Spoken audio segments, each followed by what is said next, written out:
Failure doesn't arrive quietly. It comes suddenly, without warning, shaking everything you thought was stable in your life. One moment you're moving forward with confidence, believing in your direction, and the next, you're standing still, staring at something that didn't work out the way you imagined. And the pain isn't only about what you lost. It's about what failure does to your mind. It makes you question your choices, your abilities, and sometimes even your worth.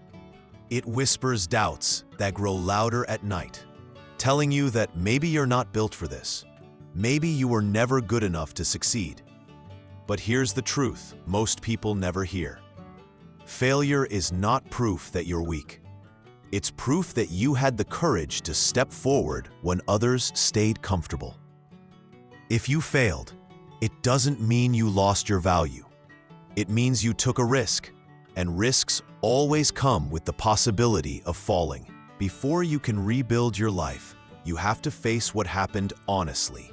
Stop pretending it didn't hurt. Stop forcing a smile and telling the world you're fine when you're not. You lost something that mattered to you, and that loss deserves to be acknowledged. Pain ignored doesn't disappear. It only finds quieter ways to control you. So take a breath. Sit with the truth of the moment, not to stay there, but to understand it. Now comes an important shift. Separate who you are from what happened. You failed at something, but you are not a failure. That outcome does not define your identity, your intelligence, or your future. It was one chapter, not the whole story. When you start rebuilding, don't rush back to big dreams or loud announcements. Start small. Start with discipline. Discipline is how you earn back trust in yourself. It's how you rebuild confidence when motivation is gone. Wake up when you say you will. Finish what you start. Show up even on days when no one is watching and no one is cheering. These small, quiet actions restore your self-respect piece by piece. And somewhere along this journey, you must forgive yourself. Not in a dramatic way, but in a deeply honest one. Forgive yourself for the mistakes you didn't see coming. Forgive yourself for choices you made with the information you had at the time. Carrying guilt will not make you wiser. It will only make your progress heavier. Failure, when understood properly, stops being a punishment and becomes preparation. It removes illusions. It strengthens awareness. It teaches lessons that success never could.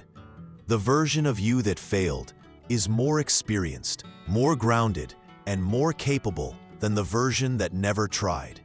When you're ready, begin again, quietly, without pressure to prove anything to anyone. Move forward at your own pace. One decision, one habit, one day at a time. You don't need to be fearless to rebuild your life. You just need enough courage to take the next step, even when uncertainty is still present. Rebuilding yourself after failure isn't about returning to who you were before. It's about becoming someone stronger, calmer, and more aware than you've ever been. If you're listening to this and rebuilding your life in silence, know that you're not alone. Type, "I'm starting again," in the comments so others can find strength in your words. And if this message resonated with you, please like the video, subscribe to the channel, and share it with someone who needs this reminder today. Your story isn't finished. This is not the end. This is the moment you rise again.